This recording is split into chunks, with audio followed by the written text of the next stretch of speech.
Pudsley's not just my dog, he's my family. The only family that's always had my back. And I can't lose him. Hello, everyone. It's Lady Genevieve. I am here with Zach Barrick. Thank you so much for taking time out of your day to speak with me. Yeah, thank you for having me. So, I wanted to start at the beginning and get a sense of what it was that made you want to be an actor. Yeah, I actually thought about this a lot recently and I was talking to a friend about it. I remember the first time I did theater, I was kind of just the natural kind of progression for me. Like I really did like being the center of attention for lack of a better word, and I really loved theater. My grandma, that was kind of how we bonded, I happen to enjoy sports somewhat. I do say that loosely because it is very conditional, but I was much more interested in theater, and she used to take me to plays, and I always feel very grateful for that because uh, it like that ignited something in me, and then so I wanted to try it, and when I did, I realized, not to be like too heady about it, but there was some level of like, oh, it's really interesting to be in a space where you get immediate feedback. Um, there's not like a place in conversation for that is like totally organic where that can happen all the time, where people can be like, oh, I really dig that you said that. Like, I wish that they did. But unfortunately, if we did that after every comment, we just never talk about things. But when you're on stage, you get like immediate responses. And I think it taught me a lot about like socializing, and it helped me sort of interact with the world in a way that felt more accessible, where I was like, oh, okay, so like you can immediately understand the response to things. And I started to learn that through comedy and through television as well, where you're not necessarily on stage, but like you're you see how people online react or what have you. And I just really enjoy getting to see what people feel out of something. And I think that was really helpful for me as a young person, being like, okay, there's people do react to things the way that I do. They just like, why would they ever like externalize that? But then when you're on stage, it's like you have to. That's how you respond to theater. So that was what drew me in, was kind of understanding that uh level of, oh, it's like actually really neat to see people feel comfortable and have like a space to immediately like say and feel, clap or laugh or cry, in response to something. And then on top of that, I just was like a very energetic, hyperactive kid with a very short attention span. And I think doing something tactile was so appealing to me. I don't like, sitting unless I'm talking. And so it was very naturally something I wanted to do. I mean, my favorite job I ever had outside of acting was bussing tables for that reason, because it's an incredibly tactile, constantly moving job. Same with working on a food truck. Like, it's just you're talking to people, and and like you get to hand them a thing and see them smile, and it's just cool to like be able to read people. Because I don't think that comes naturally to me necessarily. You have your interest in acting, you have your music, and you have stand up comedy. Were all of these interests things that kind of developed simultaneously, or was there a certain timeline of one leading to another? Music was the thing that came first. I got a guitar when I was a kid. A kid is loose, but like in middle school, and I was like, yeah, I would really like to learn this. And I also played piano a bit as a kid and found that naturally. Um, my brain is like, I'm one of those people who has like a really loud internal monologue, but I also am very visual. So like I have this thing where, when you like look at a light and you close your eyes and you see things like the little whatever they're called.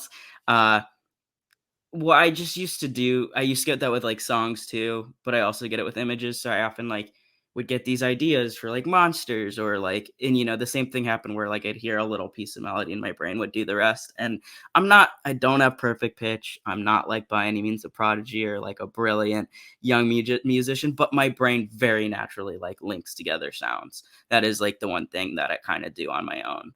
And I like used to love making up my own melody to like songs that like already existed. So that was kind of where it started, was just sort of like what goes on in my head right before bed. And I learned a little bit of guitar and I wrote music, and my dad really championed that. Um, and not to put him on blast, but very like he was a theater kid, and I think that he was excited to see one of his kids get into that. Um, And then because I got a little positive reinforcement, I really ran with it. And then I went to college and was really afraid to put all my eggs in the performing basket. So I like took it slow and tried to figure out what I wanted to do. But then at some point, I was just like, my inhibitions are becoming less important to me. Like, I'm a trans person, I'm queer. I came out in high school and I was like, when you remove the layer of like, it's important to me what people think, I think outside of financial security, the uh, motivation to just do a normal major or a normal amount of like, fallback plans sort of became less important to me. I grew up in a Jewish family. I have a brother who's a lawyer, one who works in finance, and one who's a psychologist. So we're very stereotypical. And I was highly aware that there were expectations. But I think once I came out, my parents were like, yeah, I don't know, man. Like, you're going to do what you're going to do. And so then at that point, it was like, am I afraid? Because it's nobody else is going to tell me not to. So then I just was like, I'm gonna find a manager. I found this woman who worked with trans people. I emailed her. I like got a couple auditions because she didn't have anybody on her roster who was trans mask, and she wasn't my manager or anything, but every now and then she'd send me an audition, and then finally I got one, and she became my manager, and it kind of fell into place. It was all very happenstance and very me being like a persistent and petulant person, like really just being like, you will remember me and you will think of me. Uh, Combined with, one interest begat the other. I did music and a little bit of musical theater, and I liked that and I liked the response. So then I tried stand up comedy and I really liked that and I liked the response. And then it was like, well, I obviously have to do this for a living. Did you have any sort of training as an actor in university or just outside classes, maybe? When I was like in eighth grade or something, my really good friend and I took classes in Chicago. So I grew up a little outside of the city. And we did that for a few weeks over the summer. And then I did a couple classes in high school that were like kind of like elective things you could do your senior year. And other than that, I took one class at USC before I dropped out. And then, but it has been very much learning on the fly. And again, I think like doing musical theater was the like in like high school and middle school was the like education, but it was really challenging for me to do screen at first because I was like, I don't know how big to go, so I went really under, and people would be like, you can act, and I was like you can express yourself, like you should emote, and I was like, oh, okay, work, like yeah, I will, promise. Like I just like at first I was so scared to overdo it because all I knew was theater. So Mm. then I learned how to like find that in between, and then obviously I went to voiceover for a bit, and will continue to do both. I want to continue to do voiceover, and I really love doing on-camera acting as well. So then when you go to the musical theater booth, they go, okay, go big, and I'm like, well, god damn it, I just I just learned to scale back, but it's great now. I have confidence as an actor, and I can do the whole shebang. But yeah, that's been the biggest education, is like diving in the deep end and just being put in a situation where you watch other talented actors and you go, okay, I want to do that, and that. And also just watching movies. Like I said, I'm like pretty hyper therapized. Like I probably intellectualize a little more than I should. And I'm not saying that like I'm an intellectual, to be clear. I hyper analyze things probably in an inane and unproductive way, like not to any positive or well thought out end, but because of that, I'm really highly aware of what people do in conversations, and that has been something I've tried to study as well. But again, I'm still learning. I'm still a novice. I'm still like getting the ropes, and I kind of just like I think it's really important to hone those things, and I didn't realize that. I was really reluctant about like classes and stuff after I started working. I was like, well, that's moving backwards. But actually it's just like a muscle you have to exercise. And Hmm. I needed to be humble and recognize that I didn't have that education. So when I do get nervous or in my head, I need to have something to fall back on. So it's actually been something I've pursued a little bit more recently for the most part. Yeah, well, and it probably how much you have to emote can vary so much depending on how close is the camera to my face Right. or how far away. Do you just need this much of me or do you need like head to toe? Or Yeah. also directors can want so many Hmm. different things. Like if you actually look through interviews or I don't know, biographies about directors and then you realize there's so much variety in what they want and also how they work, because you can have abusive micromanaging people like Alfred Right. Hitchcock, or you Yeah. can Or have like, Stanley Kubrick. Yeah. yeah, my two least favorite people. Or which the film bros, will never accept me for that, but good thing I don't really care about their Care. approval. So Yeah. yeah. Or you can have people like Ridley Scott, who he's Yeah. very particular about who he hires as his leads, where he wants people that he already knows can do the job, and then he Yeah. wants to see how creative they can be, which is Yeah. fun for Yeah. me. I mean, Yeah. I'm biased because. No, but I remember when I was watching Us, I remember having this moment where I was like, it's really crazy to think about how Shelley Duvall was treated like absolute garbage on the set of The Shining. I've watched those interviews and I've read the stories, and it's like I can't imagine being on a set like that and people being like accepting of that, but also be like, and it's complex, right? Like there are power dynamics. I don't want to like hold the crew accountable for what like the director does necessarily, and when you're in fear of your job and stuff like that, it's all very complicated. But I will say, like, you watch someone like Lupita do what she did in Us, and you go, oh, it's almost like if you have a director that like is really like visionary, and also actors who know how to do their job, you don't have to torture your actors into a good performance. You communicate and you hire the right people, and the rest comes in. So I'm 100% there with you. Yeah, because it's just no matter how much I like a movie, if I find out that there had to be some type of nefarious mistreatment going on behind the scenes, it's not worth it, because there's so Yeah. many movies that are great without, the captain of the ship, who is the Yeah. director, being the worst about it. Yeah. So 100%. I'm totally with you on that. I was curious about you. You mentioned a little bit about your comedy, because Mhm. I had looked through your IMDb and it said that you do stand up comedy, but I couldn't find any videos of it. Yeah, so largely the gigs I did prior to, booking sort of the acting stuff was it was an amateur comedian, So the biggest job I had was like USC got a new president at some point, and there was an inauguration, and they had like sort of a showcase, and I got to do that. That's probably the biggest audience I got to do it for. And it was very large and very cool, but it was like out of college, and I speak for lots of people. I sort of one of the reasons I identify quote unquote as a stand up comedian is because I do get paid to speak. At colleges and stuff like that. And largely what I'm doing is stand up. I just try to make it educational. But it is something that I hope to continue to do and to start, doing on camera. It's thankfully something that in the past few months has sort of started to pick up again. I'm a pretty neurotic person, so I was in no rush to go back to live shows post the pandemic. I miss it and I missed it, but I made a really good friend, my friend Ben Herman and and we've just started to like starting to put together bigger shows. So that'll be thankfully something I'll get to put on line finally. I have loads of videos. They're just very low quality.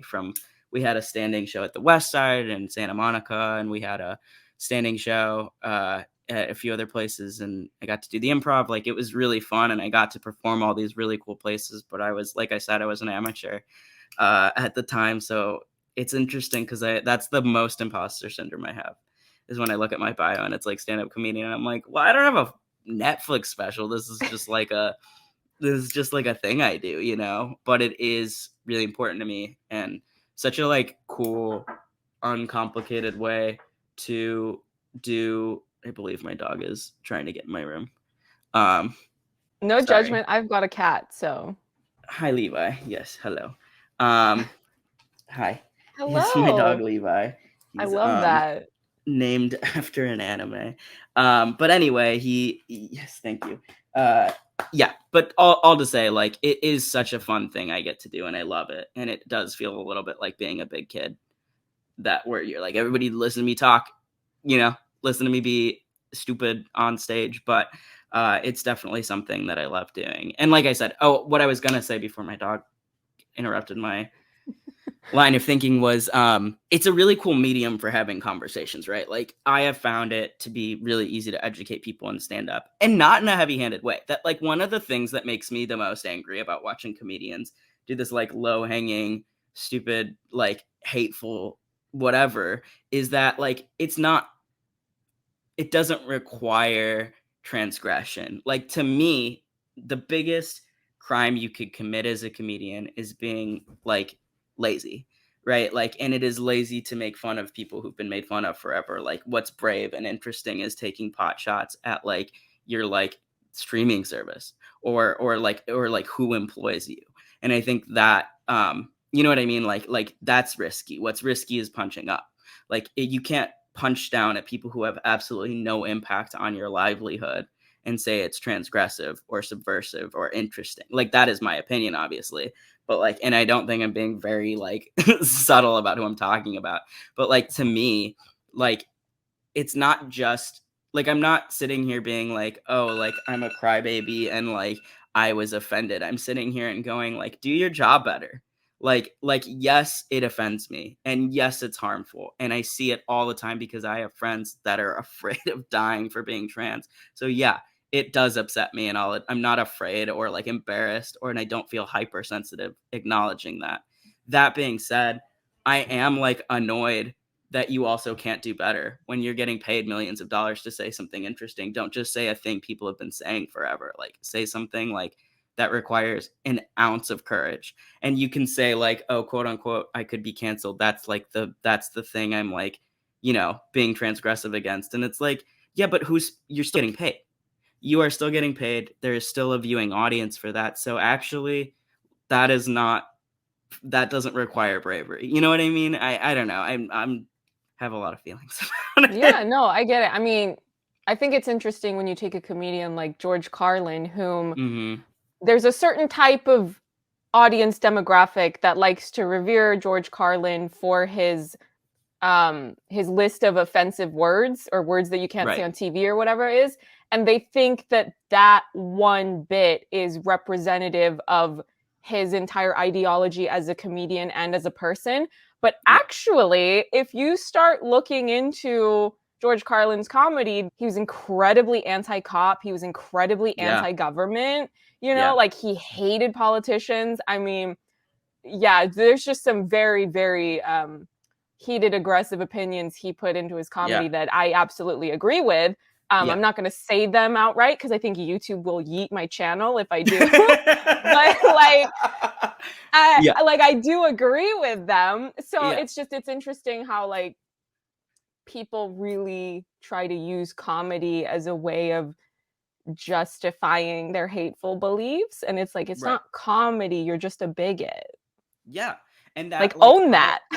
right, exactly. And that like we're moving more and more into a space where it's about conversation. Like, you know, whatever like buzzwords people want to use about like cancel culture. The reality is like we're moving into a space where like it's not about the mistake, it's about the recovery, right? And like I think that's important and I love that. But like if you choose to make the same quote unquote mistake over and over, um as a means of doing some sort of like performance art about like being offensive, like you're ignoring the history of comedy. Exactly what you said. Like the thing that was cool and interesting about George Carlin wasn't his, and yeah, I guess I'll keep my specifics down a little bit, but like for your sake, but like it has nothing to do with cuss words. It has something to do with the fact that those were made to be these horrible things when the reality is like we have a world where like there is a misappropriation of power and income, and that like why would we concern ourselves with the power of the word damn it, you know, or what have you. I know that's not the, you know,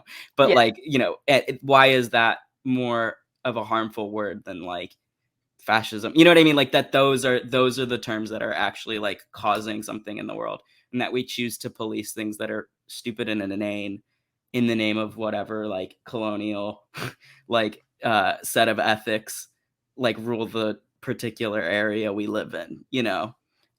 So that is like so much more the essence of comedy to me. And that like even the comedians who weren't quote unquote political like had like subversions of comedy that were interesting. I like watch Mitch Hedberg and I'm like, this is all about like subverting your expectation. Like you expect him to say like something that is like more direct or offensive, and it's like no, he doesn't. He kind of does like the more like dad humor, and it's like, oh, that's even interesting, right? Because that's even being like, we don't have to take low hanging fruit, you know what I mean? And you can still do the dry super stylized like thing without it being like at the expense of a person, and particularly a person who doesn't need any more things at their expense.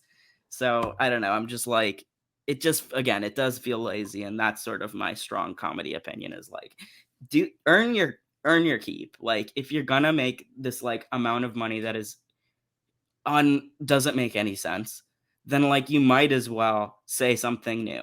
Like, I don't know. Well, and it's interesting all the controversy around Netflix specifically because I feel like a lot of people have a very binary mindset about either people need to stop being so mad at Netflix. Mhm. Well, why can't I feel both things? Because on the one hand, like I don't like, Netflix enabling the worst tendencies in some people. I don't like that they have all these stories about firing marginalized employees when other people are getting these huge payouts. But at the same time, there's like a bunch of stuff on Netflix that I really like. Like I really like Bridgerton. Okay. I just Yeah. got into that this year and like I really like it. So it's like I don't understand why some people like you have to choose between like I either have to completely abandon Netflix from my life or I'm like, well, isn't the whole point to have critical thinking? Like, shouldn't we have a Right. conversation about it? Because I don't think it's that simple. Like, if I cancel my Netflix, what does that actually accomplish? Right. You're not crossing the picket line by continuing to have a Netflix. I don't want to be biased, but I'm gonna like there are shows on there, and I think it's like a really important piece of media for like children's cartoons to have a trans character in it. And I'm not saying that to toot my own horn, it just doesn't exist. I'm not Yeah, happy about it. I don't like take pride in being the first. Like that sucks. I hate headlines like that. Like I yeah, never want that to be true because I don't want to be the only one doing it. Not that like it's on my back, but like lots of people are trying to make things like that, and A, either aren't being acknowledged for when they actually are the first, or B, they're like, token experiences. But like that show needs to exist, and Netflix bought it. And like I do want young people to have an opportunity to watch it. I'm not gonna accuse like a mother of like four for like crossing the picket line to watch Dead End with her kids so that they have like exposure to queer things just because they also have like Dave Chappelle on there. Do I feel complex about it? Yeah, of course I do. Like, but I can't like I'm not gonna fault a viewer for a big corporation's like consistent errors. That's like it's the same thing with like climate change, right? Like not to get crazy, but like to draw this comparison, but like acting like someone buying like a bottled water is the same as like the amount of like fossil fuels that like are being like put out by large manufacturers. Like we can't act like that's the same, or that like buying the bottle of water would make the difference if all these other things weren't happening. So I'm not going to hold a viewer or myself or anyone accountable on an individual level, and I don't want us to do that to each other. That's how they divide us. But that is true. Like I really do think like getting into the like nitty-gritty of like everybody's individual like choices for media consumption is such a diversion of where our energy should be going. yeah. And also art needs to be a thing that we can all be critical of, and we need to be able to watch it to do that. So if we all, yeah, anyway. Yeah. Yeah, no, I totally get that. For example, so I'm a really large fan of Zack Snyder. I love his Hmm. movies. And also, I've met him and I've seen so many interviews about him where he's just one of these people that consistently has an excellent reputation of how he conducts himself on set and how he treats people, whether you work above the line or below the line, which is a really important determining factor that people don't always think about. It's like, well, the actors say that they're great. Yeah, but what did the crew say? So, Right. and the thing with Zack Snyder is that, there are some people who love his films that they really want to boycott WB because WB has had a lot of controversies Right. and, you know, really abhorrent things that I don't agree with. But it's like, you're not going to tell me that I'm not allowed to go see Baz Luhrmann's Elvis. You're just not going to Right. do that to me. Like, Yeah. I've waited 9 years for a new cinematic experience of Baz Luhrmann and I'm gonna go see it, and I did Right. several times, and it's now my favorite movie of the year. So, Yeah. and like Yeah. Baz Luhrmann is not responsible for Right. racist executives way up the corporate food chain, Right. being horrible to other actors on a project that Baz Luhrmann didn't even work on.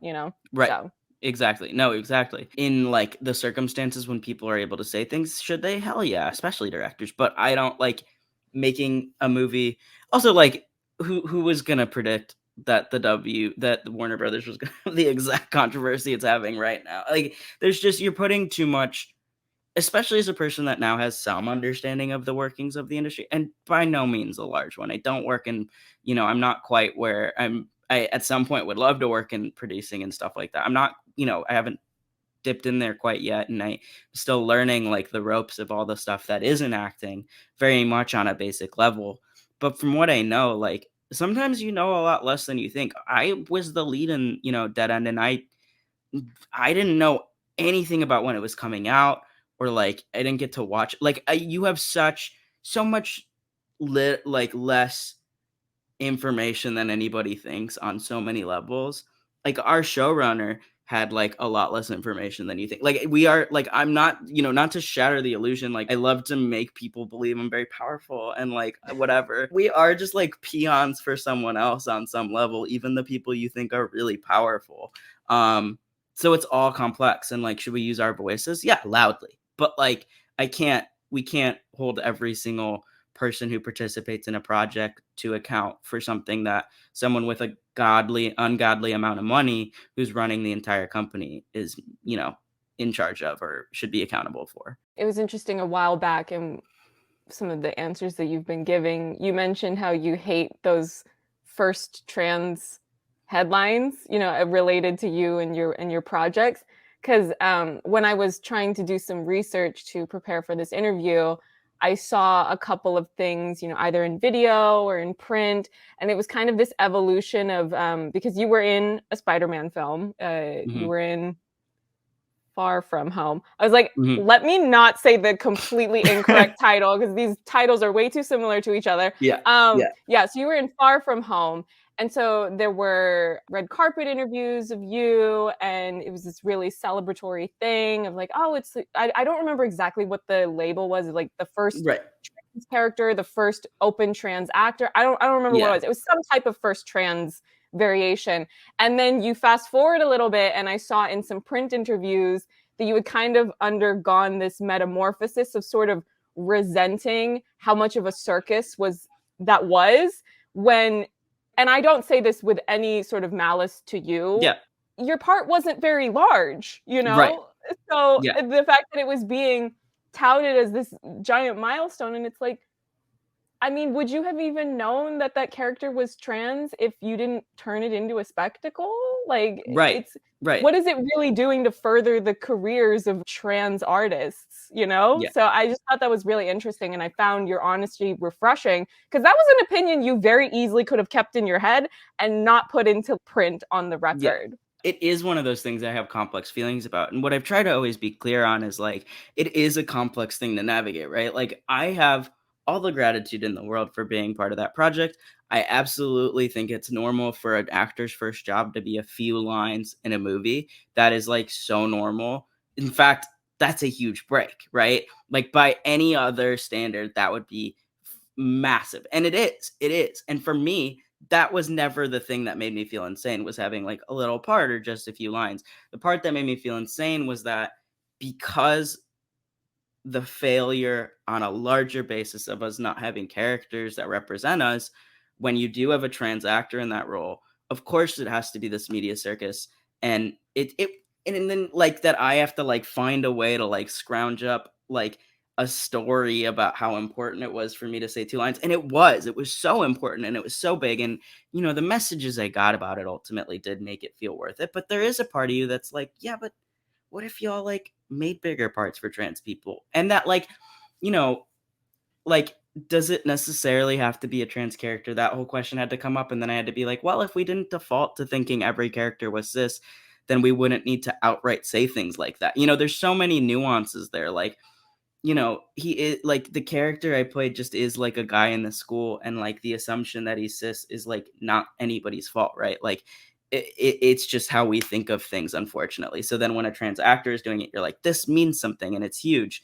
And it's like, I don't blame anybody for feeling that way. We get no representation, but like it's a larger problem, and that movie wasn't going to fix it because I wasn't a big character. And that's complex to then have to like navigate in a world where that's what people want to talk about. I had like one of the best conversations with the Variety reporter Angelique, who did my big article around that. I love talking to her, and it was really interesting, and it was really cool, and it opened my career up. So I have absolutely no like hard feelings about it. It is just complex. Like on the level of an actor, it was so normal and so what you do, and on some level, like I'm low key like very grateful that it was a big deal because it opened up loads of other opportunities. And in the same breath, I would say it's all very goofy to have to Yeah. like talk at length about like 2 lines in a movie. You know what I mean? Like Yeah. it's fun and it's cool and I'm grateful for it and it wouldn't change anything. But I do have complex feelings about it because it does make me feel like I'm patting people on the back for not doing anything, you know, and I'm not, and I don't think that's their fault, but I do think it is like a failing on a larger level. Mhm. That if we didn't have like a shortage of trans people in the industry, it wouldn't have been this big thing, you know, and I could have just been an actor doing the normal thing. Because I don't want to celebrate being the only one that looks like me in a room or the only one that identifies like me in a room. I don't want to be one of those guys. Like that sucks. And sometimes I feel like I'm supposed to be. Like I really love there's this like discord of a lot of the trans actors, trans masculine actors specifically, um, that live in LA and New York and stuff. And we've all kind of gotten to know each other. And I was so grateful when I got invited to it because I was like, I sometimes feel like we're all supposed to hate each other. Because there's like 5 roles a year that we all go for. I go and I see all of their names on a list and I go, wow, it really sucks. I'll never get to know them. And that we just go out for the same roles. I never hated them, but I was like, it's hard to feel camaraderie or community when you're just like, I hope I beat these people out for it. And I do like on some level what I'm forced to like desire is to be the only one that like acts like me in a room. Like, you know what I mean? To be the only trans person in a room. But I never want to feel that way. Like that is not how I feel about my community. I low key like can't stand being the only queer person in a room. It makes me feel insane. It makes me feel like I'm gonna lose my mind. But because by the nature of what I do, I often have to want that, and that's miserable, you Mhm. know? So, like, that's the resentment I have is like, I stop making us like, first of all, give us opportunities that aren't just explicitly trans, not because I'm like, we could be anybody, but because like, that's not how people work. Like, we don't like, you don't speak your identity in every other sense. Like, that is just not how folks work.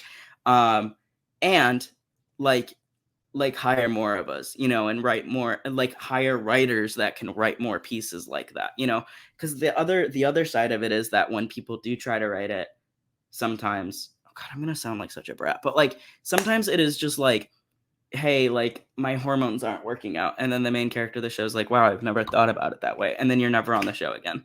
Like it's like, and that's like half of the auditions I go out for are that. And I'm like, this is so stupid because I don't talk like that. Like I talk like a normal person. I'm an idiot. Like, let me be an idiot sometimes. Like I don't want to sound clinical and like I'm spewing rhetoric all the time because that's not how I talk, you know, and that's how people think we talk or write it so that they can do exposition on trans things. And it's like, hire trans writers, let us make projects that are very trans, and then separately hire us in pieces that aren't because we can do both.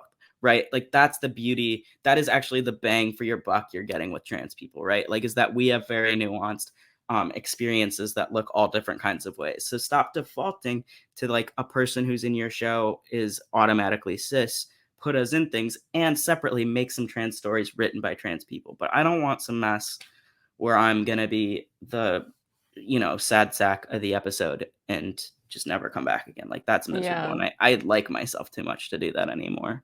It's very issue of the week or, like, topic of the Yes. week, you know, Yeah. or, like, Yeah. on I don't know, like, sitcoms or family Right. dramas where After school there's special. there's a gay episode, there's an abortion episode, you know, there Right. just, like, every week there's a different Right. topic or an Yeah. issue, and then it's never addressed again, you know? Right. It's Yeah. yeah. I was kind of curious about your thoughts on whether or not cis writers should try to create trans characters also in their works because it feels kind of like a catch 22 where you know you might try to put more trans characters or trans material into your work but also when you're not knowledgeable about it then maybe you're making some blunders and then you know so it kind of Yeah. goes back and forth I think. To write a trans person or write a character that a trans person could play, you don't have to know how to write trans people because you don't have to write that as part of it. Like that ultimately, like Mm. writing quote unquote a trans character can be so complex and nuanced. I love that question. That's a great question because like I don't think enough writers ask it of themselves, nor do I think people who write shows or run a writing room ask that of themselves where they go, should we write this thing? But I will say, like, on some level, it's like, yes, you should, in that, like, you should be writing characters that their experience isn't like, for example, like, it's not just like, oh, my, like, genital. Like, nobody's like that. Like, Yeah. your story's not just like, this is about my genitals, so it's very integral that the character is cis. Like, that's just not how it works. So if you're writing characters that have like complex lives, they could be played by trans people. And then it is up to like the audience or to people to like decipher what that means in media, right? Like, oh, maybe we just assume everybody's cis because this actor isn't and they're playing it, or the character is cis. Like, who cares kind of vibe. But like, I also like don't want to veer into the like colorblind territory of like it doesn't matter because it obviously does, but like that's just true for so many things, right? Like I just talked about this in an interview, but we did Footloose in high school, and the story is about this like pastor coming down really hard on like a kid who wants to bring dancing to the like the town or whatever. And like our casting was such that like two of the main characters were black. Our Ren, who is like the troublemaker coming to town, was black, and our pastor was. And that is like, we talked about it then. We were like, that changes the dynamic entirely, right? Like having those two actors play opposite each other in that particular way has like some subtext you could read into it. That being said, you could also just be like, this is the same story it always is, right? Like there's room for that. And I think that's true with trans people too, right? Like you put them in, or just anybody, like when you cast a role with a marginalized person, yes, it does change the subtext, but so does but that like you could also just view it as the story. That's like art, right? And like acting like it doesn't have like nuance. Well, then you want your art to be boring. Like I don't know, like you know what I mean? Like that, like if you're writing stories and they're like nuanced characters, like yeah, you're writing trans stories because that's just how our lives look. But if you're gonna talk about the trans thing, I will say like either get a trans person in the writer's room or leave it to them entirely because I just like I don't want to read a story where someone's telling me like I said, like I don't want to be issue of the week, Like Yeah. I think we just have too many interesting and specific problems. And that like Hamish, who wrote Dead End, did such a great job of like capturing and this comes from the entire writer's room being queer. Um and like having a trans person in the writing room, actually a couple trans people in the writer's room, that like it's just not gonna like you're not gonna miss the mark when you have that many voices who can like speak to it. Um, but also like it is nuanced, right? Like it's not the like, oh, like I'm a vagrant teen because I got kicked out. It's like, no, I'm making an active choice. Like I have agency. That was like the thing that drew me to Barney was like it was about agency and him choosing to leave and choosing to be like, actually, I really want a space where people like respect my identity. They don't just tolerate me, but they support me. And that there's a difference and you're allowed to want both. You're not like a brat teen for like being like, oh, like you should. So I don't know. Like that was like, that's what really sold me on this is I was like, okay, we are doing the trans thing, but we're doing it tactfully. Um, Mhm.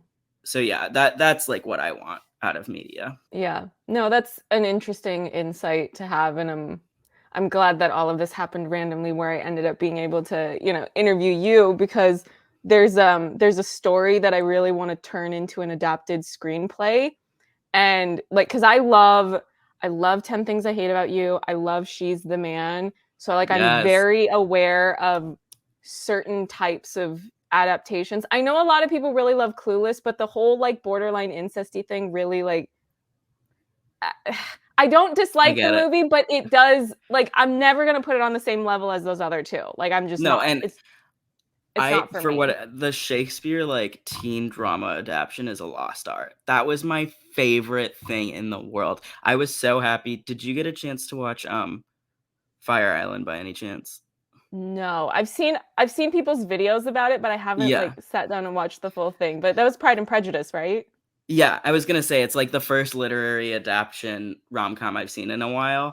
Mm, That was like really fun and goofy, but also a really great gay rom-com. Like I was like, this is like one of my first favorite gay rom-coms. Anyway, I just was like, ah, hell yeah, like we gotta bring these back. Like the yeah. like classic literature to like modern like rom-com pipeline is mwah. Like it's like it's a thing of like art. Like yeah, so I will watch the like shit out of that if you make it. Yeah, Yeah. well, because the thing is that, so I might cut some parts of this out just because I don't wanna put my entire No, that makes idea a out lot of onto the sense. internet. Yeah. So I was thinking about, okay, how do you adapt this story into the modern age? Why isn't that character trans? And it just, like, Mhm. made sense.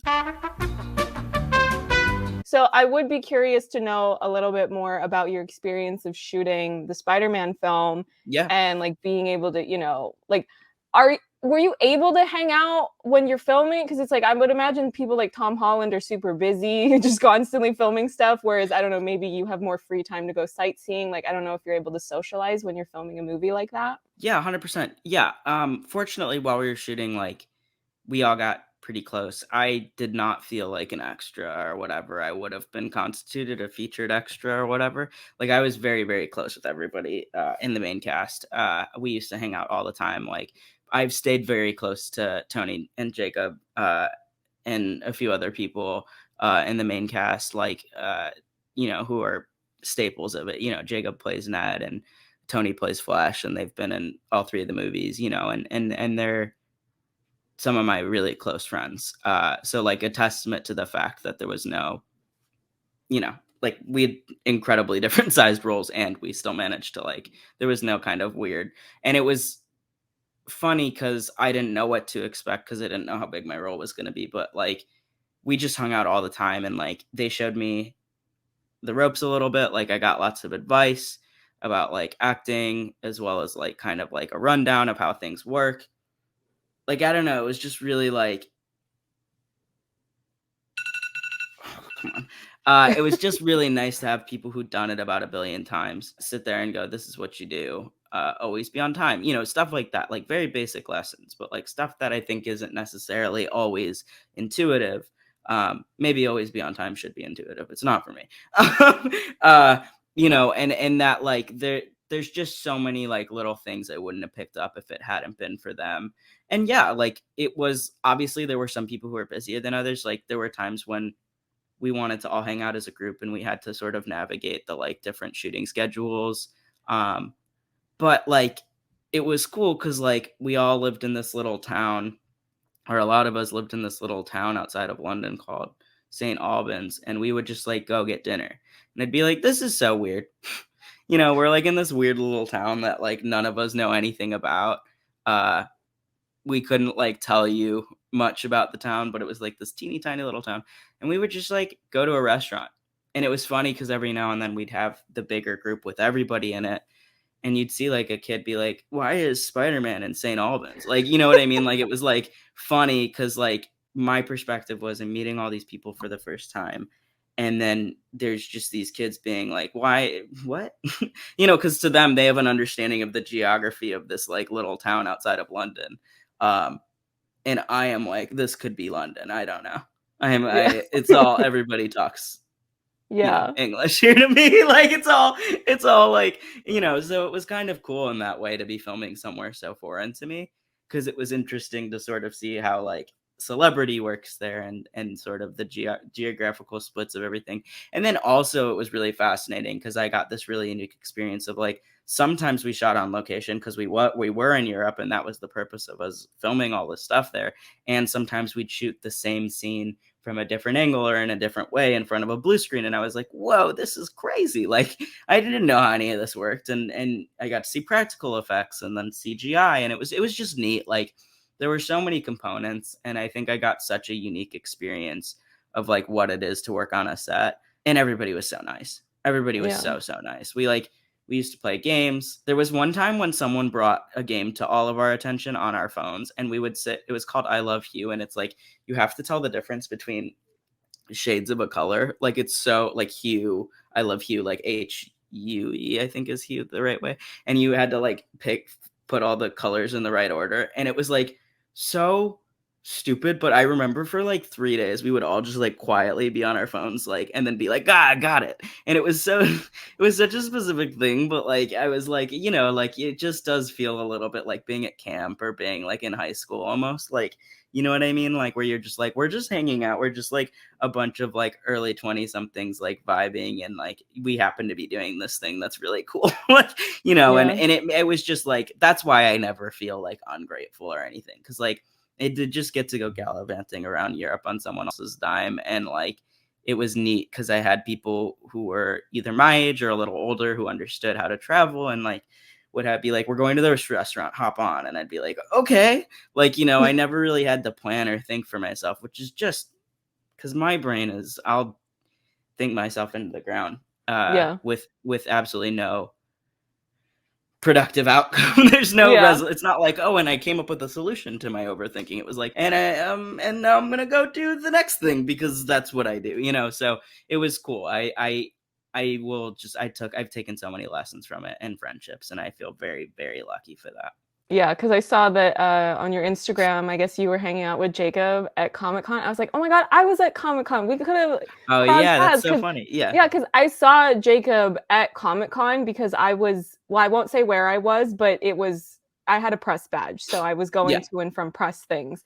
Yeah. And he was there and he was getting swarmed by reporters who just wanted selfies. And the funny thing about Jacob is that there are almost no other people in the industry that are as famous as him who look like him. So he Mhm. cannot hide. If he's Yeah. there, everybody's immediately going to know who he is, and they're like, Yeah. "Oh, can I have a picture?" And yeah, Yeah. and he seemed nice. I don't know. I didn't bother him because I was like, I got stuff to do, and like, No, that, yeah, he's Jacob's a really interesting fellow because I just admire him a lot because it's really important to him, like being a like Hawaiian Filipino actor. It's really important to him to get to do what he does. I think it was like one of the first conversations we had, uh, where he was like, "Oh, I just really want to play a main character one day." So like getting to see him do what he's doing on his show, like the Reginald the Vampire, like it's like made me like so happy because it's just stuff we used to talk about. And um, like Jacob's the kind of guy where like he's like so chill and sure of himself, and then once in a while I'll get a call from him at like 3 a.m. being like, "Can I get your advice?" And I'll be like, "It's 3 a.m." But like, yeah. He's just like, that's our relationship, is like we from a distance have gotten to stay close because of stuff like that. Cause like we've put a lot of trust in each other. And I remember he's one of those people I really vividly remember. I have this moment with him and Tony, the first time we talked about the trans thing, where like I think I was like so nervous to bring it up, so he did it for me almost, where he was like, we love you no matter what, right? And I don't know if it was like him being like, you've never brought it up, so I'm just gonna say that just so you know. And then after that, I felt like I could talk about it, and I was like, that's lit, because like not a lot of people think to make that space available, and it was a really subtle, tactful way of doing it. And Tony had a similar sort of approach as well. Where it was like he was just like, "Oh, you can always tell me if I ever say anything weird." That was what he said to me, and I remember that, and I was like, "Cool." Like I like the acknowledgement that we all might slip up, but we're gonna have a conversation about it. And so I don't know, like I just like I think part of it comes from being on a cast of people who, particularly like the supporting roles. I mean, like you have uh MJ, who is not like white redhead, like for the first time. We have like Zendaya in that role, and you have like Remy, who is kind of the like antagonist teen in that one, and in Far From Home, who's like East Asian, Australian actor, and you have Tony, who's Guatemalan, and you have Jacob, who's Filipino. And I'm not saying this to define them. I'm just saying like there wasn't a person there who wasn't like somewhat marginalized. You know what I mean? And like that's kind of like unique in terms of like being able to commiserate about things. Like I at one point said that I was like thinking of taking a stage name, and I think like Jacob, Tony, and Remy were like, "Do not do that." And Remy specifically was like, "People call me Remy High. My like last name is He. That'll just happen forever. But like I'm not gonna change that because of that. Because my last name, people often say like Barack. And that's what made me think about doing it. And I was like, oh, they're always gonna associate me." And he was like, "Yeah, but it's your last name, man. Like you're allowed to have it.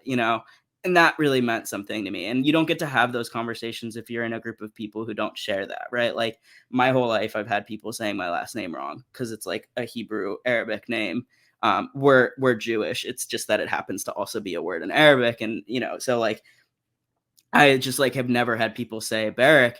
The funny thing is that the Hebrew pronunciation is Barak, but But the point is, like, nobody's ever gonna look at it and know exactly how to say it, and it was cool to have, like, people you don't get to have that conversation if you're not in a group like that. Um, and, like, we talked at one point, I remember, like, one of our first days shooting, we were at, like, the airport, and because like, we were shooting the airplane scenes, that was our, like, one of our first big shoot days, and we were all sitting in the green room, and we started talking about, like, how like, the nuances of playing roles and, like, how, like, we don't ever wanna, like, step on anybody's toes because we are all marginalized, we have that experience of someone doing that to us, like, Tony was saying, like, "I won't do that because like, I'm Latino and it like would really upset me if like a white person did that." And like I think Zendaya was like, "Yeah, but I will you'll catch me in a minute taking a role from like that would normally be like assumed white." And I get that. Like that is like how I feel too, right? Like I wouldn't play a trans woman, but I would like in a heartbeat play a cis man. Like I'm gonna, yeah, of course I'll take the roles from them, but like you know what I mean. Like, and you don't get to talk about those nuances unless you're in a group of people like that. So that was really cool, and getting to hear people who have like some power or some standing in the industry talk about it. I was like, oh, everybody feels this way. Even the people who are like constantly doing it feel really belittled and really like talked down to by the industry and are doing their best to like make waves. Yeah. Well, and I mean, you're on the right track because you have, I think it's on your Instagram, you have it in parentheses of how to Yeah. pronounce it. Because Yeah. that was how I wouldn't have known unless, Yeah. and that's also why, like, whenever I'm filming videos for YouTube, I always introduce myself. Yeah. Because people, Genevieve is not a common name. If I really want to be pedantic about it, people still don't technically pronounce it correctly because I chose the name, so I choose the pronunciation. So it's Right. Genevieve, but people Hmm. can't hear the difference unless they speak French because they think I'm saying Genevieve. I'm like, it's Genevieve, and I've never said it Genevieve. any other way. Yeah. But your ear is not trained for it, so Right. like whatever, as long as you get the Yeah. inflections correct, then I will forgive your incorrect consonants. But it's good that, if you don't want to change your name, don't change it. I think that's the whole Right. thing with names is like you should do whatever you want to do and not be pressured into Right. something. Because then you have somebody like Martin Sheen, who now I don't even like to call him that anymore. Now I insist on calling him Ramon Esteves because that's his real name and he's never changed it. And he's very like, but I just like, I'm obsessed with him because he's been arrested over 60 times, like protesting. So, Mhm. he's a comrade, Yeah. he's an icon.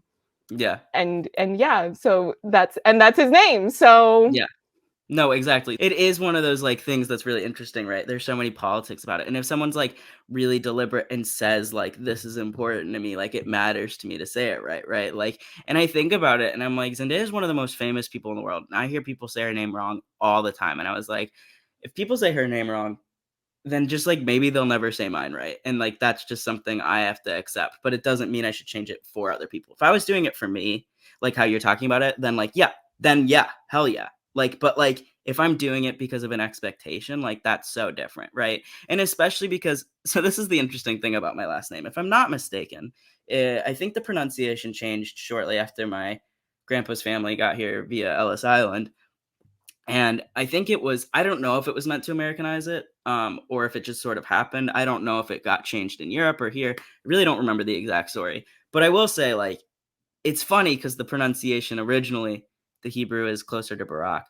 And so it is funny that we like sort of it became Barack at some point, and now people think it's Barack because we had Barack Obama as our president. And I was like, we could have just skipped the assimilation then, if you think about it. But who was to know that like things were gonna go they where they were, and now we've grown into the identity of Barack. That's the like Jewish American identity that we have filled, and that's important in its own way, right? Like, yes, the like Hebrew version of it is really important and means a lot to some people, and then this means something to me because I am Jewish American. You know what I mean? Like that's the like. So I don't know. I just find that really interesting and dynamic, and I think the politics of it are quite fascinating. did you want to just do one final plug for Dead End Yeah, and then we can say goodbye? please, yes, and also anytime you want to chat, please hit me up. Like I Okay. said, hit me up on Instagram and all. But yes, thank you. First of all, thank you so much for having me. I am on Instagram and Twitter just as my name, Zach Barrick, ZachBarack. I had to think for a second. I was like, how do you spell it? And please watch Dead End. It is an incredible kid show with a lot of heart. About a bunch of teens fighting demons and ghosts and navigating their love lives, which I would argue is maybe the most difficult thing of those three.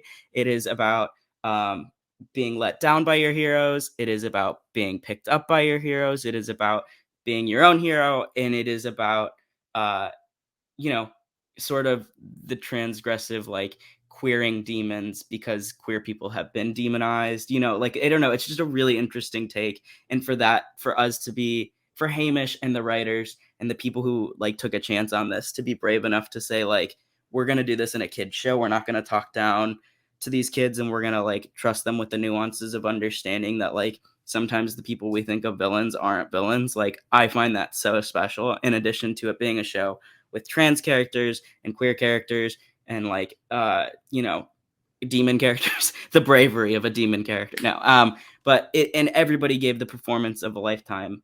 I know that they've all done, like, other amazing things. I mean, Alex Brightman's in Beetlejuice, and Cody's done loads and loads of animated work, and obviously Emily Osment has done loads of stuff. But to me, everybody shines so bright in this. So highly recommend. Please check it out. It's on Netflix. I am not allowed to say anything about the future of it, but watch it because it's a very good show.